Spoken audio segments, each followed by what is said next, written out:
नमस्कार, मैं हूं प्रेरणा और आपका स्वागत है यूट्यूब सहेली चैनल में।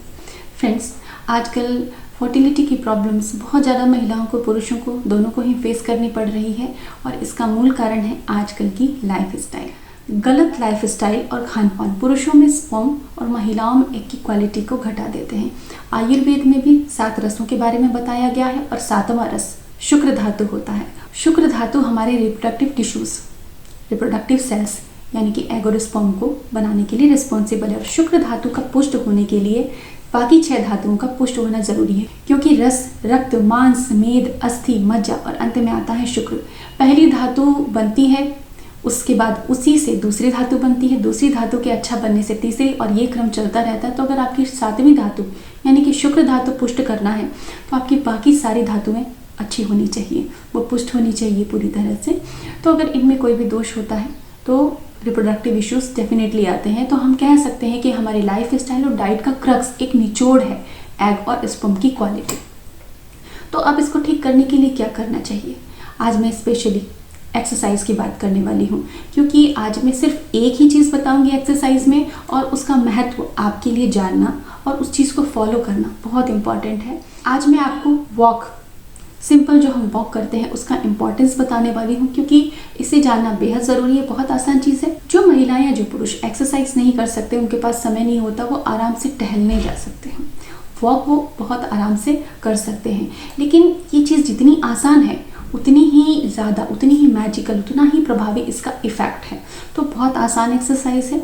आप सिंपल वॉक करके अपनी फर्टिलिटी को, अपनी कंप्लीट हेल्थ को करेक्ट कर सकते हैं, ठीक कर सकते हैं और बहुत अच्छे से इम्प्रूव कर सकते हैं।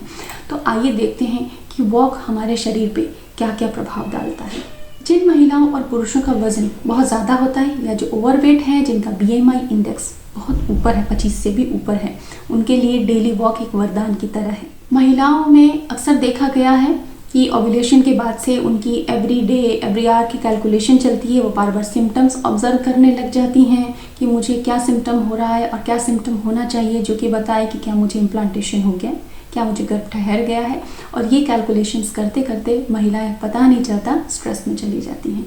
और इस तरह से ही जब कंसीव नहीं होता, बार बार पीरियड्स आ जाते हैं, तो महिलाएं तनाव में चली जाती हैं और ये साइकिल बिल्कुल अनएंडिंग हो जाती है, ख़त्म ही नहीं होती। तो इस तरह से स्ट्रेस बना रहता है और स्ट्रेस की वजह से कंसीव करना और भी जटिल हो जाता है और भी कॉम्प्लेक्स हो जाता है।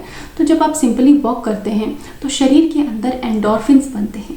एंडोर्फिन्स वो रासायनिक तत्व होते हैं, वो रासायनिक पदार्थ होते हैं जो कि हमें फील गुड कराते हैं, हमें तनाव से मुक्त रखते हैं, हमारे मूड को अच्छा रखने में शरीर को मदद करते हैं। वॉक करने से तनाव उत्पन्न करने वाले रासायनिक पदार्थ जो भी शरीर में बनते हैं वो रिमूव हो जाते हैं और हम आत्मविश्वासी और तनाव मुक्त रहते हैं। इससे हार्मोन्स नियमित रहते हैं। महिलाओं को कभी पीरियड डिस्टर्ब नहीं होते, जैसे कि PCOD कंडीशन है या BP की इशू है, शुगर की प्रॉब्लम है, रिकरेंट मिसकैरेजेस हो रहे हैं। तो इन परिस्थितियों की वजह से तनाव होता है और तनाव की वजह से गर्भधारण कठिन हो जाता है। तो इस एक विशियस साइकिल से बाहर निकलने के लिए आपको बहुत ही सरल तरीका बता रही हूँ कि आप नियमित 20 से 30 मिनट टहलिए। सुबह के समय टहलते हैं तो इससे अच्छा और कुछ नहीं हो सकता। अब देख लेते हैं कि फर्टिलिटी में इसका क्या रोल है। सबसे पहली चीज़, अगर आपको PCOD है तो आपका वजन कंट्रोल होगा। दूसरी चीज़, PCOD के दौरान महिलाओं को डिप्रेशन की प्रॉब्लम, एंजाइटी बहुत ज़्यादा रहती है, तो इन दोनों चीज़ों को आप जीत लेंगी। दूसरा बेनिफिट है कि अगर महिलाओं में ओव्यूलेशन नहीं हो रहा है तो नियमित वॉक करने से आपका ओव्यूलेशन रेगुलर हो जाएगा। आपके पीरियड्स जो डिस्टर्ब हैं वो भी रेगुलर हो जाएंगे। लेकिन आपको अपने शरीर में पोषण का भी ध्यान रखना होगा, क्योंकि महिलाओं में पीरियड डिस्टर्ब होने का एक प्रमुख कारण है पोषण की कमी। इसके लिए आपको अच्छा आहार, विटामिन्स, मिनरल्स, प्रोटीन लेना चाहिए। इंसुलिन रेजिस्टेंस की प्रॉब्लम को दूर करने के लिए चलना एक बिना पैसे की दवा है। आप जैसे ही नियमित वॉक करना चालू करेंगे, आपके शरीर में जो शुगर की प्रॉब्लम है वो सॉल्व हो जाएगी। अगर आप ओवरवेट हैं, ओबेस हैं, तो चलना, वॉक करना आपके लिए वरदान है। बहुत सारी महिलाएं सेकेंडरी इनफर्टिलिटी से परेशान रहती हैं, यानी कि दूसरी बार गर्भ धारण करने में महिलाओं को बहुत ज़्यादा परेशानियों का सामना करना पड़ रहा है।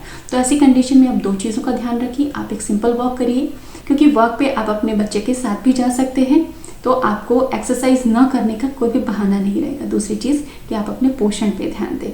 आपकी हड्डियों की मजबूती, आपके शरीर में आयरन की मात्रा, इन चीज़ों पे बहुत ध्यान दें तो आपको सेकेंडरी इनफर्टिलिटी की प्रॉब्लम नहीं आएगी। वॉक हमारे शरीर को फ्लेक्सिबल बनाता है। फ्लेक्सिबिलिटी कंसीव करने के लिए भी इम्पॉर्टेंट है, क्योंकि जितना आपका शरीर फ्लेक्सिबल होगा, ब्लड का सर्कुलेशन यानी कि शरीर में खून का दौरा उतना ही अच्छा रहेगा।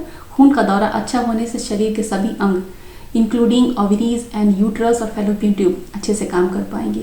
कई बार सेडेंट्री लाइफस्टाइल की वजह से, ज़्यादा फैट की वजह से और बहुत कम मूवमेंट की वजह से हमारे शरीर की फ्लेक्सिबिलिटी कम हो जाती है और इस वजह से फैलोपियन ट्यूब में भी गर्भ ठहरने का खतरा रहता है और फैलोपियन ट्यूब के ब्लॉकेज का भी खतरा होता है। तो चलने से वजन नियंत्रित रहता है और फ्लेक्सिबिलिटी बनी रहती है। खून का संचार अच्छा होने से ओवरीज, अंडाशय अच्छे से काम करते हैं, जिससे कि अच्छी क्वालिटी के एग बन सकते हैं। तो फ्रेंड्स, आपने देखा कि जितने भी प्रजनन के अंग हैं, ओवरीज, ट्यूब्स, यूट्रस, सबको ठीक रखने के लिए वॉक एक बिना पैसे की दवा है। आपका मूड अच्छा रखने के लिए वॉक बहुत ज़रूरी है। इसी तरह इम्प्लांटेशन के समय जो तनाव होता है महिलाओं को, उससे भी वो बच सकती हैं अगर वो नियमित वॉक करती रहें। वॉक आप इम्प्लांटेशन के दौरान भी कर सकती हैं, लेकिन याद रखें कि 2 से 3 किलोमीटर चलना आपके लिए पर्याप्त होगा। हार्ड एक्सरसाइज या बहुत लंबी दूरी तक चलना सजेस्ट नहीं किया जाता है इम्प्लांटेशन के दौरान में।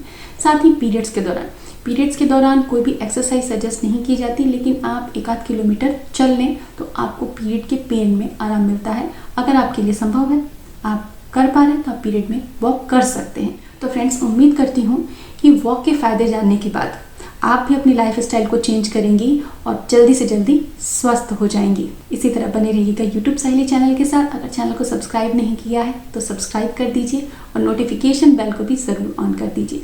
साथ ही मुझे इंस्टाग्राम पे भी ज़रूर फॉलो करें। वहाँ लाइफस्टाइल, डाइट और न्यूट्रिशन से रिलेटेड बहुत ही अच्छे पोस्ट आपको मिलेंगे। Thanks for watching.